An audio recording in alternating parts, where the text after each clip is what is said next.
Assalamualaikum warahmatullahi wabarakatuh.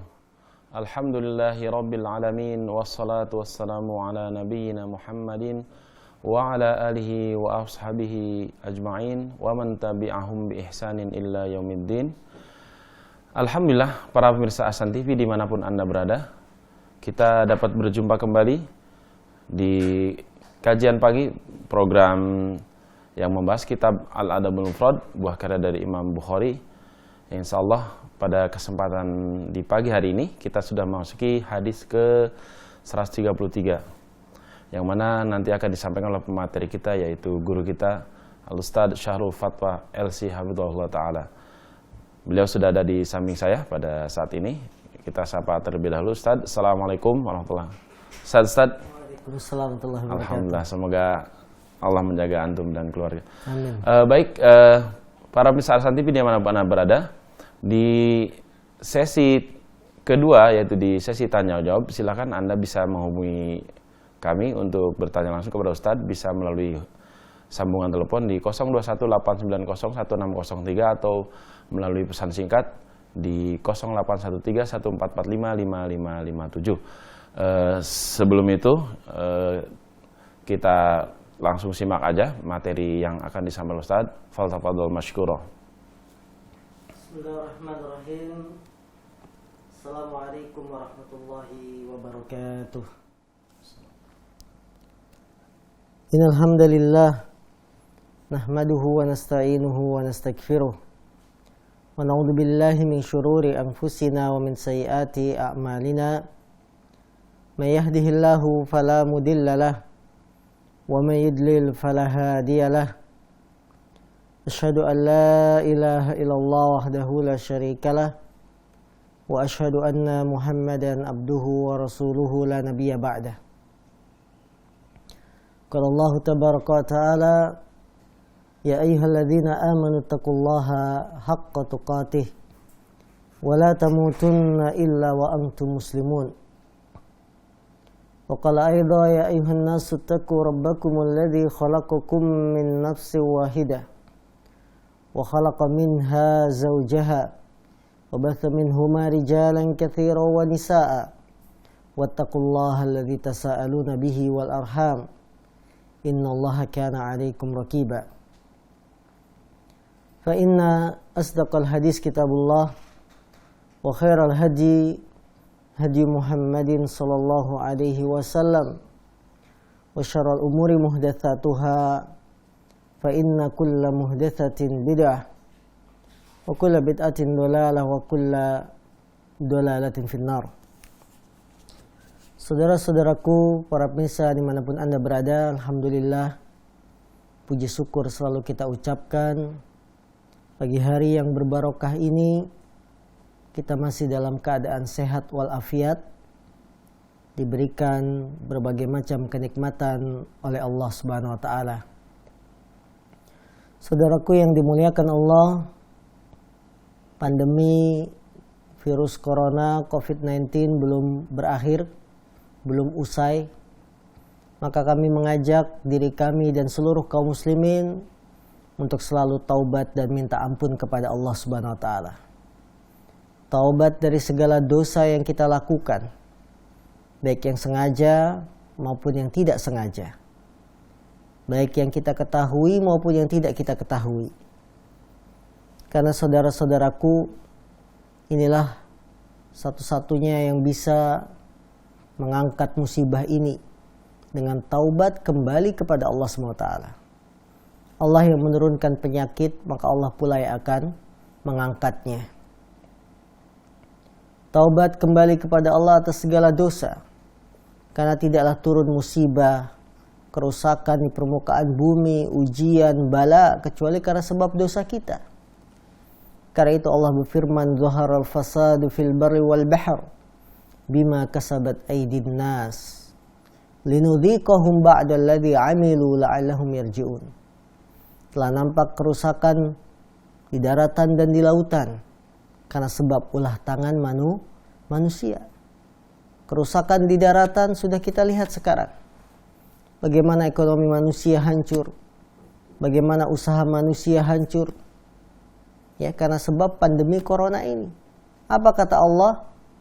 Bima kasabat aydin nas. Itu semua terjadi karena sebab ulah tangan manusia sendiri, dosa manusia sendiri. Para ulama kita mengatakan termasuk kekurangan tauhid kalau kita mengatakan musibah itu hanya terjadi faktor alam. Musibah itu terjadi karena sedang pandemi, ya.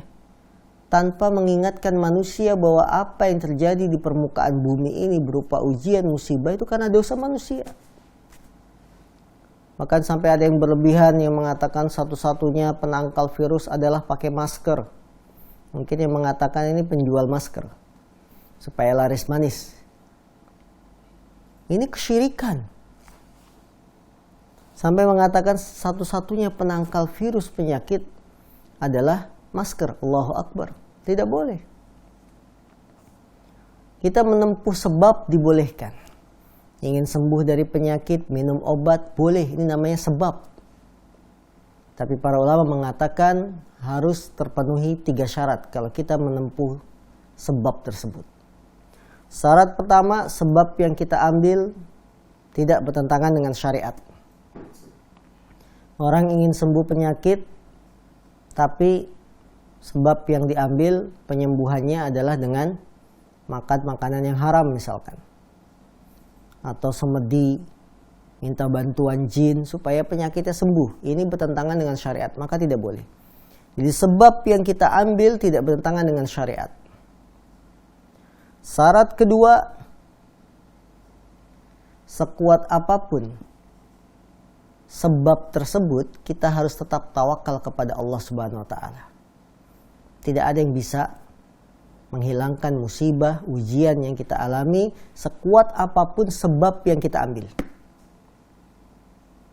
Anda silakan pakai masker, Anda silakan jaga jarak, Anda tidak berkumpul-kumpul, ini sebab. Tapi jangan meyakini itulah satu-satunya yang bisa menyembuhkan. Allahu Akbar. Ini nggak boleh. Tetap harus tawakal kepada Allah Subhanahu wa taala. Tidak boleh bersandar dengan itu saja, apalagi sampai mengatakan satu-satunya penangkal virus pakai masker. Ini namanya bersandar 100% dengan masker. Ini salah. Ini salah. Jadi sekuat apapun sebab yang kita tempuh harus tetap bertawakal kepada Allah. Syarat ketiga, semuanya hasilnya sesuai dengan takdir yang Allah tentukan. Ya, ketika kita mengambil sebab, tentunya dengan takdir yang Allah tentukan. Kita sudah jaga jarak, sudah pakai masker, sudah cuci tangan, tapi tetap kena virus corona. Itu namanya takdir.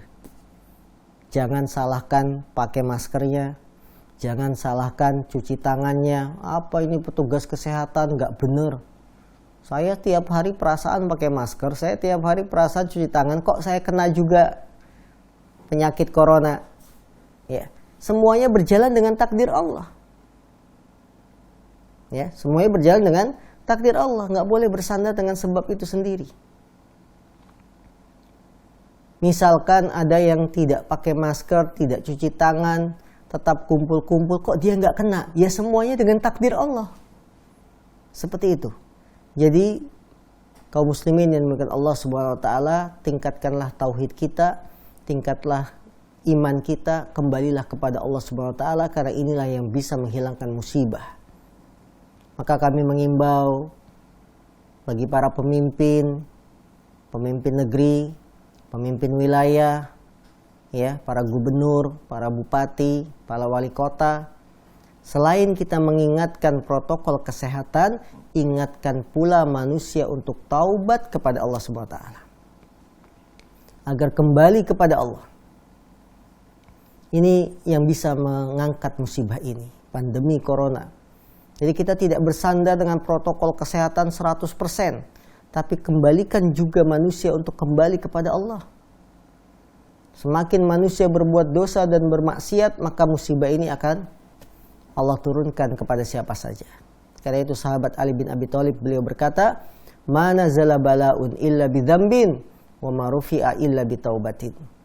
Tidaklah turun sebuah musibah bala kecuali karena sebab dosa, dan tidaklah diangkat.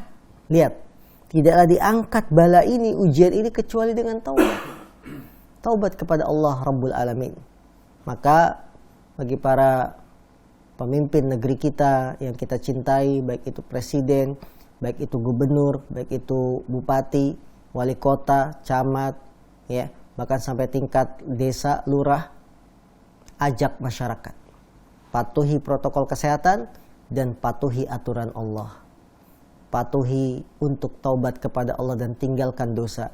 Dengan begini, insya Allah musibah ini akan segera Allah angkat dari permukaan bumi. Saudara-saudaraku yang dimuliakan Allah, kita masih dalam pembahasan kitab Al-Adabul Mufrad. Tepatnya adalah hadis ke-133. Qala al-Imam al-Bukhari, Imam Bukhari rahimahullah, beliau berkata, Babun fadlu man ya'ulu yatiman min abawaih. Imam Bukhari berkata, bab keutamaan orang yang mengurusi anak yatim dari kedua orang tuanya. An Ummi Sa'idin binti Murrah al-Fihri an abiha an Nabi sallallahu alaihi wasallam qala ana wa kafirul yatim fil jannah kahatain aw kahadihi min hadihi qala syakka Sufyan fil wusta wallati talil ibham. Dari Ummu Sa'id binti Murrah al-Fihri, dari bapaknya, bahwasanya Nabi SAW bersabda, aku dan yang mengurusi anak yatim nanti di surga seperti ini. Periwayat hadis ini mengisyaratkan antara telunjuk dengan jari tengah. Ya, seperti ini. Aku dan yang mengurusi anak yatim di surga nanti seperti ini. Yaitu antara jari telunjuk dan jari tengah. Ya, saking dekatnya Nabi dengan yang mengurusi anak yatim. Hadis ini derajatnya adalah hadis yang sahih. Dikeluarkan oleh Imam Humaidi dan lain-lain dengan sanad yang sahih. Rasulullah mengatakan, aku dan yang mengurusi anak yatim. Mengurusi anak yatim maksudnya adalah mengurusi urusannya dan berupa perkara-perkara yang bisa membawa kebaikan bagi si anak yatim tersebut. Dari contohnya apa? Memberi nafkah, mendidik, termasuk sekolahnya. Pendidikannya diurusi, didaftarkan ke sekolah ini dan itu, ya, sampai selesai.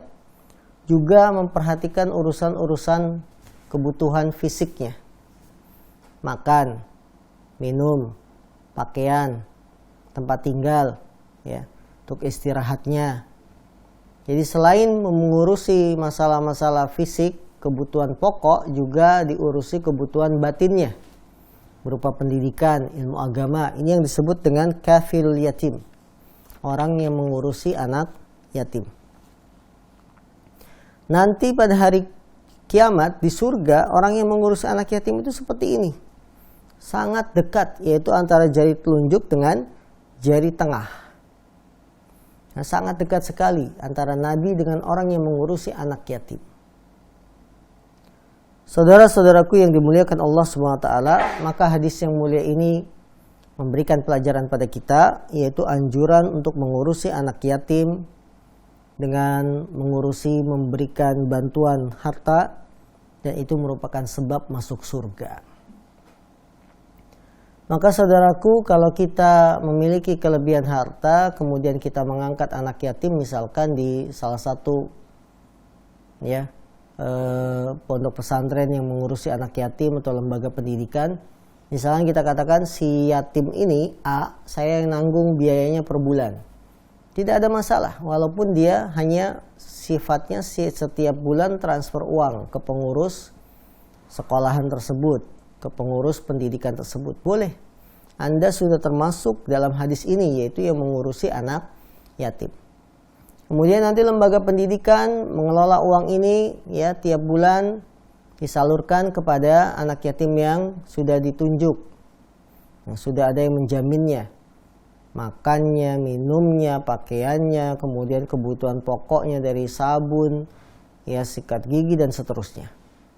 Maka ini kesempatan besar kaum muslimin yang dimuliakan Allah SWT ketika kita mau menjadi kafil yang menanggung, yang mengurusi urusan anak yatim. Sebab masuk surga. Maka saudaraku, surga itu memiliki pintu 8. Tidak hanya satu pintu yang bisa dimasuki. Ada yang masuk surga melalui pintu puasa karena dia banyak puasa, pintu sedekah dan seterusnya. Tapi ada satu pintu lagi, yaitu bagi yang mau mengurusi anak yatim, maka Anda akan mendapatkan peluang untuk masuk surga. Sebab masuk surga diantara ada dengan apa? Dengan mengurusi anak yatim. Karena Nabi mengatakan, aku dan yang mengurusi anak yatim nanti di surga seperti ini. Ya, dekat, sangat dekat. Kemudian pelajaran juga yang bisa kita petik dari hadis ini, bahwa hadis ini menunjukkan bahwa Nabi dan yang mengurusi anak yatim nanti di surga, tingkat perbedaannya hanya seperti jari telunjuk dengan jari tengah. Tingkat kedekatannya, ya, sangat dekat sekali. Betapa bahagianya kalau kita bisa bersanding dengan Nabi kita yang mulia Sallallahu Alaihi Wasallam. Di dunia saja, di kehidupan kita sehari-hari, kaum muslimin ketika Anda kedatangan tokoh besar, apa itu presiden, gubernur, atau orang yang dikenal di negeri ini, Anda pasti akan merasa bahagia dan gembira. Sampai-sampai masyarakat akan berebutan minta apa kalau datang presiden ke rumah kita, ke RT kita. Minta foto bersama, selfie. Itu kehidupan dunia. Seorang tokoh ketika kita bisa bersanding, berdiri di sampingnya, sebuah kebanggaan, kebahagiaan. Apalagi ini kita akan bersanding, berdampingan dengan Nabi kita yang mulia Sallallahu Alaihi Wasallam. Tentu kebahagiaan dan kebanggaan tersendiri bisa bersanding dengan Rasul. Dan ini bisa didapat salah satunya dengan menjadi kafil pengurus anak yatim. Kita mengurusi, memberi jaminan kepada satu orang anak yatim misalkan. Apalagi kalau bisa lebih. Ya, saya punya misalkan bimbingan anak yatim 5 orang. Tiap bulan saya urusi biayanya dan lain-lain. Alhamdulillah, atau lebih dari itu. Kita akan menjadi apa? Pendamping Nabi. Betapa bangganya kita bisa berfoto bersama dengan presiden, di sampingnya, bahagia, bahkan bisa dikenang, diceritakan ke anak cucu. Ini kita akan bersanding dengan Nabi yang mulia Sallallahu Alaihi Wasallam, utusan Allah. Bukan hanya duta besar lagi, ini utusan Allah. Ya, bersanding Rasulullah SAW yang mulia, yang telah menunjuki kita jalan kebenaran, mengangkat, mengeluarkan kita dari kegelapan menuju terang benderang. Itu Rasul, ini kebahagiaan. Maka ambillah peluang besar ini dengan mengurusi anak yatim atau merawat, atau juga memberikan bantuan kepada salah seorang anak yatim secara rutin. Imam Ibn Battal mengatakan, haqqu ala man sami'a hadal hadisa an ya'mala bihi liyakuna rafiqan Nabi SAW fil jannah wala manzilata fil akhirati afdalu min dhalik. Allahu Akbar. Imam Ibn Battal mengatakan, sudah selayaknya bagi orang yang mendengar hadis ini untuk mengamalkan kandungan hadis ini agar dia menjadi pendamping Nabi SAW di surga. Dan tidak ada tempat di akhirat nanti yang lebih afdol dari hal itu. Allahu Akbar. Apa kata Imam Battal? Imam Ibn Battal mengatakan, sudah seharusnya orang yang mendengar hadis ini untuk mengamalkan kandungan isi hadis ini. Supaya dia menjadi pendamping Rasul SAW di surga. Kemudian kata Imam Ibn Battal, tidak ada tempat di surga yang lebih afdol kecuali ketika kita menjadi pendamping Rasulullah SAW. Allahu Akbar. Ya, sungguh sangat membahagiakan sekali. Bagi orang yang bisa mengurusi anak yatim, dia akan menjadi pendamping Rasul SAW. Tapi jangan dipikirkan. Pikirkannya gimana? Yang ngurusi anak yatim kan banyak. Taruhlah satu Bekasi saja yang ngurusin anak yatim ya yang memberikan bantuan kepada anak yatim banyak, apalagi seluruh Indonesia, apalagi seluruh dunia. Nah, nabinya kan satu. Jadi nanti bagaimana berdampingan dengan Rasul? Desak-desakan dong. Rasul di tengah dikerubutin 10.000 orang. Jangan berpikir seperti itu. Anda alam akhirat tidak bisa disamakan dengan alam dunia. Iya, kalau di alam dunia satu orang presiden datang ke sebuah daerah, satu daerah tersebut semuanya orang kumpul, presidennya nggak kelihatan, ya, semuanya pengen berebutan berdampingan. Itu di alam dunia, tapi di alam akhirat jangan kita pikirkan, oh, saya pilih yang lain deh, tidak jadi kafil anak yatim. Kenapa? Karena sudah banyak. Nanti malah berebutan, saya nggak bisa dampingan dengan Rasul. Tidak begitu. Keutamaan yang telah Rasul janjikan maka kita imani. Kita imani bahwa benar orang yang mengurusi anak yatim berdampingan dengan Rasul. Udah terlepas dari pikiran akan banyak dan lain sebagainya. Ya. Kemudian yang ketiga, pelajaran yang bisa kita petik dari hadis ini, mengurusi anak yatim balasannya sangat besar. Maka hendaklah seorang manusia untuk semangat agar mendapatkan balasan tersebut, yaitu menjadi pendamping Nabi di surga. Allahu Akbar. Sungguh sebuah kebanggaan dan kemuliaan ketika kita bisa berdampingan dengan Rasulullah SAW di surga. Yang ini diminta oleh para sahabat. Ya, para sahabat, ketika ada seorang sahabat ditanya oleh Rasul, apa yang kamu minta? Kemudian dia mengatakan, inni as'aluka murafaqataka fil jannah. Saya minta kepadamu wahai Rasul agar aku bisa menjadi pendampingmu di surga. Tidak ada yang lain, tidak ada. Ya, yaitu seorang sahabat bernama siapa? Wabisah. Tidak ada lagi, tidak ada. Aku minta kepadamu agar aku bisa menjadi pendampingmu di surga. Allahu Akbar. Ya, itu bisa kita dapatkan walaupun kita tidak berjumpa dengan Rasul, kita tidak diminta oleh Rasul apa yang kamu inginkan, tapi kita bisa dapat keutamaan ini dengan menjadi pengurus anak yatim atau yang membantu bantuan kepada anak yatim. Nah, hadis berikutnya hadis 134, ini adalah hadis yang lemah sanadnya. Di antaranya didoifkan oleh Syekh Albani dalam kitabnya Doif Al-Adab Al-Mufrad.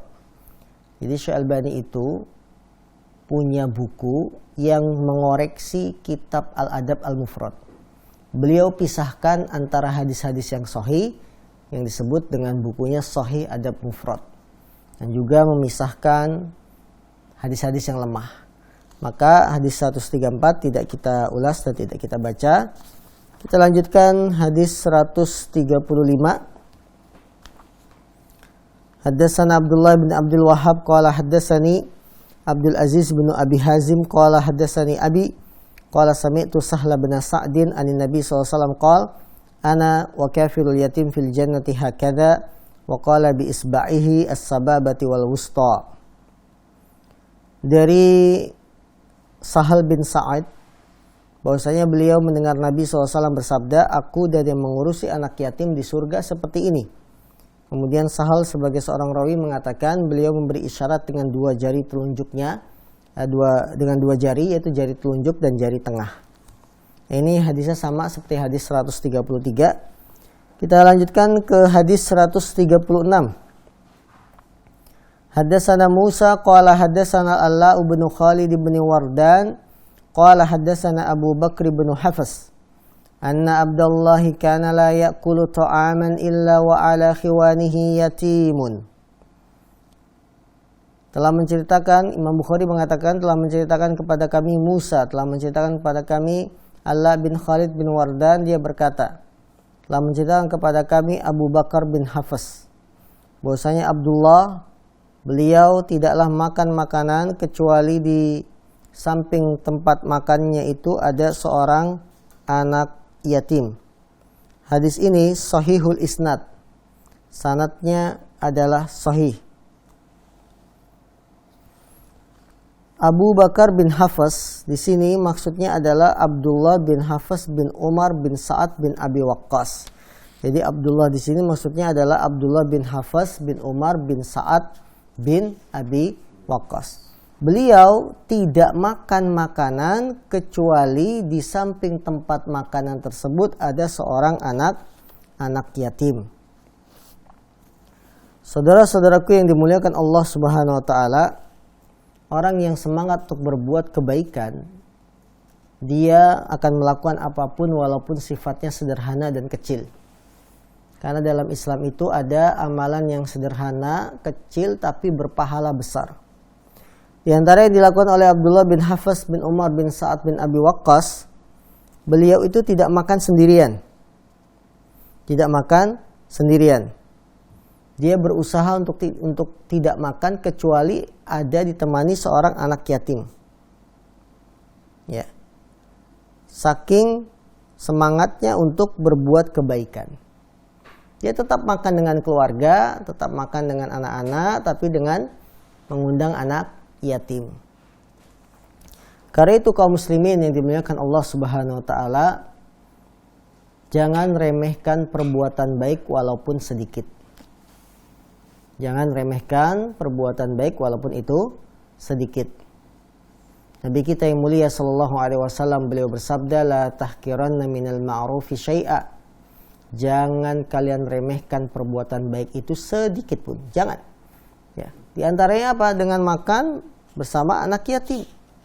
Yang ini akan mengingatkan kita tentang bagaimana perjuangan anak yatim tumbuh hidup tanpa bapak, tanpa kasih sayang dari ayah. Dia tumbuh dengan ibunya saja. Ketika ibunya misalkan sudah menikah lagi, anaknya ini dititipkan ke panti asuhan anak yatim. Maka akan sangat berbahagia sekali anak yatim tersebut kalau ada yang mengajak makan bersama keluarga. Ya, bersama kita punya anak, kita punya istri, anak yatim ini diundang. Tentu dia akan merasakan suasana kekeluargaannya hidup kembali. Memorinya akan teringat lagi ketika di masa-masa kecil dia makan bersama ayahnya. Dia makan bersama ibunya yang sekarang sudah tidak ada semua, kemudian dia diundang, dia akan bahagia. Nah, kebahagiaan anak yatim ini akan berbuah manis bagi yang menjamu anak yatim. Dia pun akan merasa bahagia.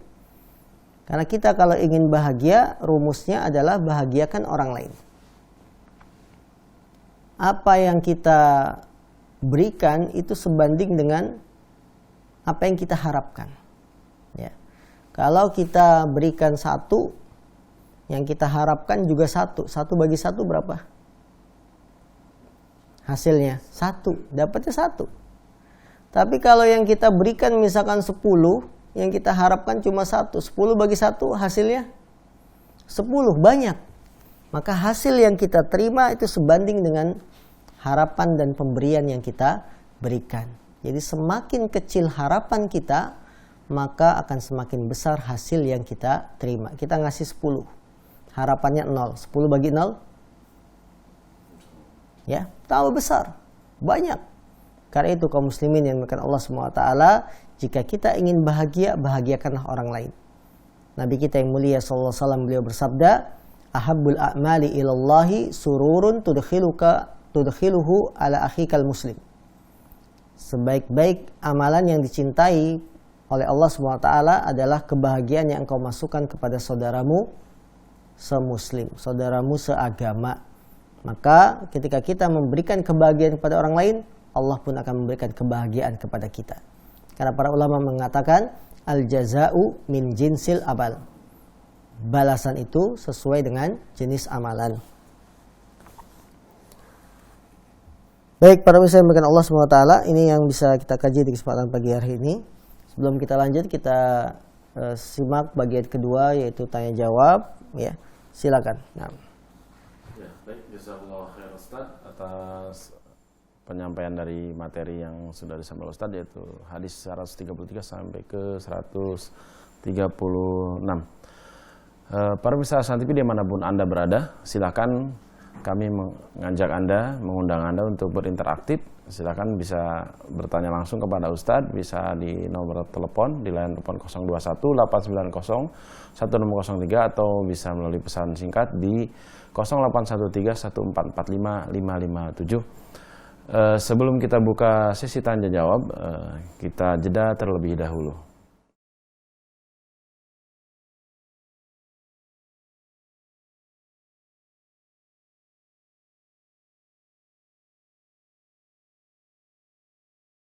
Dan bacalah Al-Quran itu dengan tartil. Dapatkan segera buku panduan Talaki Al-Quran. Mari belajar memperbaiki bacaan Al-Quran. Buku panduan Talaki Al-Quran merupakan buku panduan belajar Al-Quran. Anda akan belajar memfokuskan pada fasratul huruf dari hasil penelitian dan pengembangan. Hubungi Ahsan TV Store. Dapatkan bukunya, ikuti bimbingannya. Ikuti program Talaki, Tahsin Al-Quran dan Qiraah Interaktif bersama Ustadz Abdurrahman Fadholi setiap hari Jumat pukul 20 waktu Indonesia Barat sampai dengan selesai. Live hanya di Ahsan TV. Islam sangat perhatian agar akal manusia itu tidak rusak. Maka diharamkan minuman keras. Dalam Islam, mabok haram. Karena mabok itu merusak akal. Membuat orang mabok, lupa daratan, yang ini merupakan sumber kejelekan. Dari awalnya mabok, akhirnya berzina, akhirnya merampok. Maka Islam sangat menjaga akal. Bagaimana akal tidak rusak. Akal harus tunduk dengan ayat Quran. Akal harus tunduk Saksikan dengan hadis Nabi. kajian petang interaktif hanya di Ahsan TV. Seorang pendidik, dia tidak akan mungkin lepas dari kuasa Allah Azza wa Jal. Allah lah yang menciptakan fitrah tersebut. Allah lah yang telah memberikan minat dan bakat pada jiwa seseorang. Allah lah subhanahu wa ta'ala yang telah mengkaruniakan waktu sebagai sebuah proses panjang dalam sebuah pendidikan. Saksikan kajian pagi Semua itu dikuasai oleh interaktif Allah Subhanahu hanya di wa Ahsan ta'ala. TV.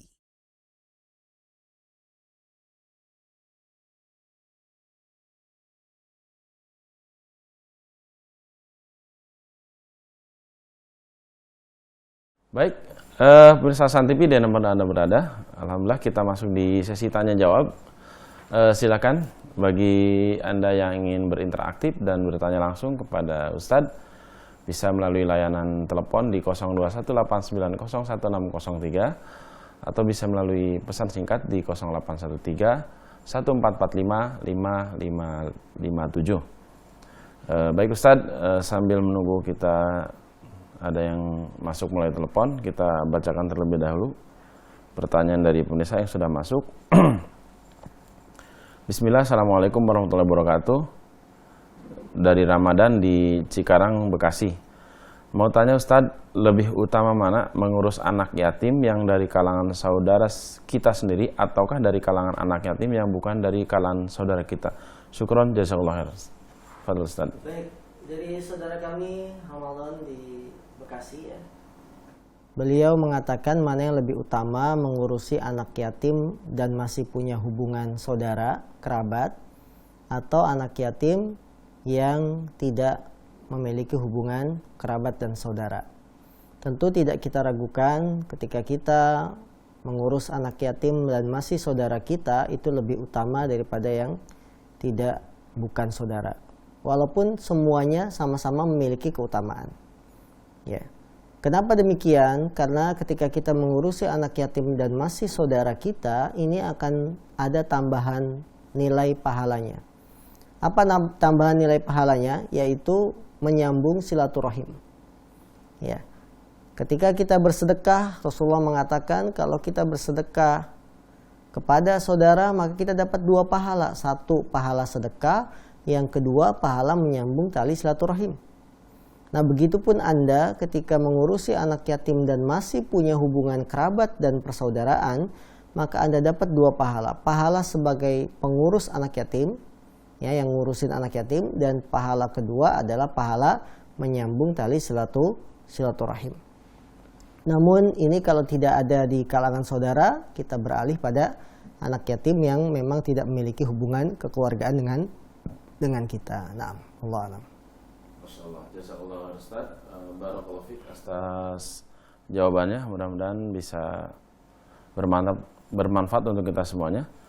Baik Ustaz, kita lanjut ke pertanyaan yang kedua dari Dian di Bekasi. Ustaz, maaf di luar tema, lebih besar mana bakti anak lelaki dibanding anak perempuan terhadap orang tua yang sedang sakit?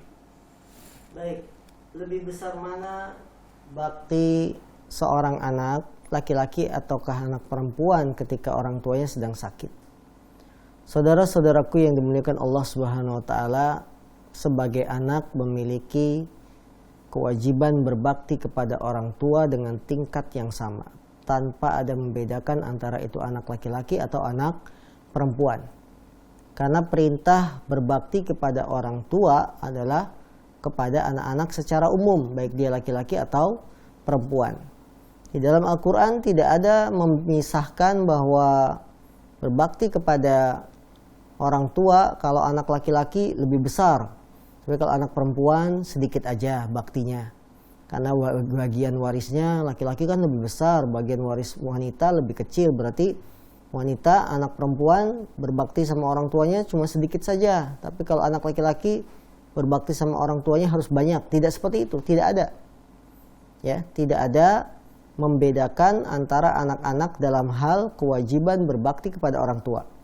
Baik Anda anak laki-laki atau Anda anak perempuan memiliki kewajiban yang sama kepada orang tua, yaitu berbakti semaksimal mungkin.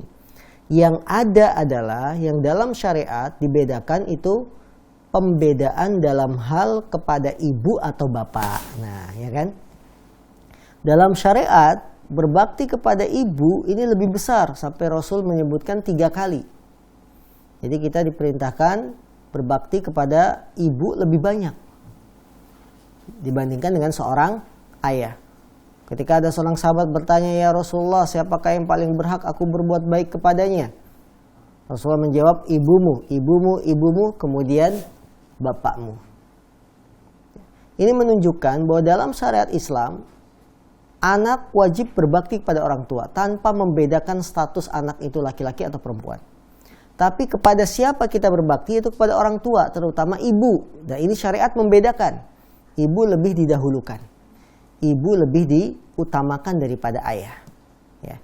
Tapi jangan salah tafsir terhadap hadis ini. Ada yang mengatakan kita wajib berbuat baik sama orang tua berarti kepada 3 ibu. Nah, bukan 3 ibu. Ibumu, ibumu, ibumu berarti 3 ibu. Harus punya 3 istri. Tidak. Ini tafsir yang nyeleneh. Artinya kita diperintahkan berbakti kepada 3 ibu. Oh, berarti ayah kita harus punya 3 orang istri. Bukan begitu, ya. Nah. Baik Ustaz, jazakallahu Ustaz atas jawabannya. Kita lanjut ke pertanyaan berikutnya. Ini di luar tema Mas Ustaz. Apa hukum memajang foto di dalam rumah menurut Islam, Ustaz? Dari Ibu Syamsiah. Baik, Ibu Syamsiah, hukum memajang foto di dalam rumah maksudnya adalah foto makhluk hidup, maka hukumnya haram, tidak boleh.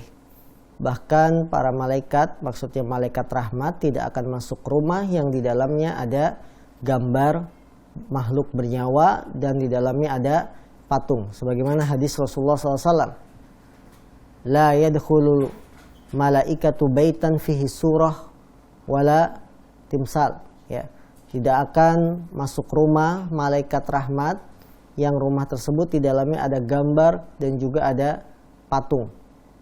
Maka dari itu memajang foto makhluk hidup di dalam rumah perkara yang dilarang dalam syariat ini.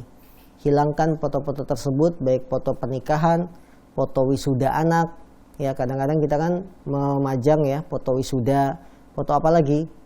Foto pernikahan, ini diturunkan. Karena malaikat rahmat tidak akan masuk. Yang masuk siapa? Setan. Kalau malaikat rahmat tidak masuk, setan yang akan masuk, yang akan mengganggu penghuni rumah tersebut.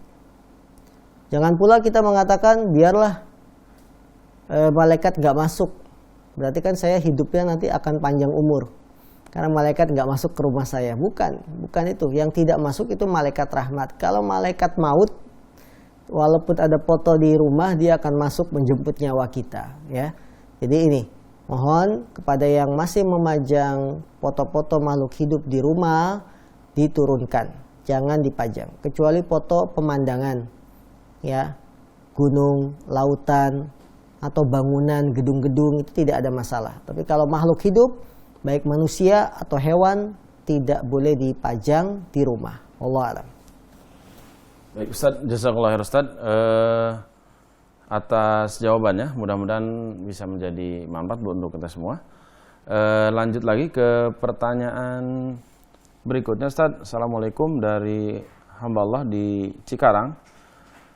Izin bertanya, jika mengurusi anak yatim, bagaimana mengenai hukum mahramnya jika sebelumnya memang bukan mahram? Bagaimana kalau sudah dewasa, Ustaz? Demikian. Assalamualaikum warahmatullahi wabarakatuh. Waalaikumsalam warahmatullahi wabarakatuh. Dari hamba Allah di Cikarang, kalau kita mengurusi anak yatim, bagaimana hubungan mahramnya? Anak yatim yang tidak memiliki hubungan kekerabatan dengan kita, dia tetap statusnya bukan mahram. Ya, bukan mahram, tidak ada hubungan apa-apa dengan kita, bukan keponakan, ya, bukan juga apa misalkan, ya. Dia tetap statusnya bukan mahram. Kalau sudah dewasa, kita urusi, kemudian tetap tinggal di rumah kita, maka Anda sebagai wanita, istri, harus tetap memakai jilbab di dalam rumah. Harus tetap memakai jilbab di dalam rumah, tidak boleh menampakkan aurat di depan anak yatim tersebut. Dan alangkah baiknya, apabila anak yatim itu laki-laki sudah beranjak dewasa, maka disekolahkan saja. Sekolahkan, apakah itu di pesantren, apakah itu ya di lembaga pendidikan yang lain. Dia tinggal di kos-kosan misalkan, karena dia kuliah misalkan di Jogja, kuliah di Bandung, sewakan tempat tinggal, sehingga dia akan lebih banyak kegiatan di luar rumah, tidak mengganggu bagi kita wanita muslimah yang menutup aurat, yang memakai jilbab. Kalau dia pulang bermain ya ke rumah kita, tetap statusnya sebagai tamu, bukan statusnya sebagai anak kandung yang bebas kita menampakkan aurat kepadanya. Ini tidak boleh, tetap dia bukan mahram. Tidak boleh kita buka aurat di depan dia. Ya, ini harap diperhatikan bagi yang mengurus anak yatim, misalkan dia laki-laki. Kalau dia perempuan, anak yatimnya, maka bukan mahram pula dengan suami kita. Sehingga si anak yatim ini walaupun dalam rumah harus tetap pakai jilbab. Ya, harus tetap pakai baju yang menutup aurat dari ujung kepala sampai ujung kaki. Supaya suami kita tidak melihat si anak yatim ini yang sudah beranjak dewasa, sudah gadis, ya, sehingga tidak menimbulkan masalah di kemudian hari. Jadi bagi yang mengurus anak yatim dan tidak ada hubungan apa-apa, bukan keponakan, tidak ada hubungan mahram, statusnya bukan mahram, maka berlaku hukum-hukum kepada orang yang bukan mahram. Nah, Barakallahu fiik Ustaz atas jawabannya. Semoga semakin menambah khasanah keilmuan Islam kita. Baik, dimanapun Anda berada, yang semoga dirahmati Allah Subhanahu wa Ta'ala. Tidak terasa hampir 60 menit kita bersua di kajian pagi Al-Adabul Mufrad ini. Mudah-mudahan apa yang disampaikan oleh Ustadz, kemudian jawaban-jawaban yang sudah ditanyakan menjadi ilmu yang bermanfaat untuk kita dan dapat diaplikasikan atau dilaksanakan di dalam kehidupan kita yang sehari-hari. Tidak lupa kami mengucapkan permohonan maaf jika dalam menyampaikan dari kru ataupun staf kami tidak berkenan atau banyak salah. Kami tutup dengan kafaratul majlis. Subhanakallahumma bihamdika asyhadu an la ilaha illa anta astaghfiruka wa atubu ilaik. Assalamualaikum warahmatullahi wabarakatuh. Waalaikumsalam warahmatullahi wabarakatuh.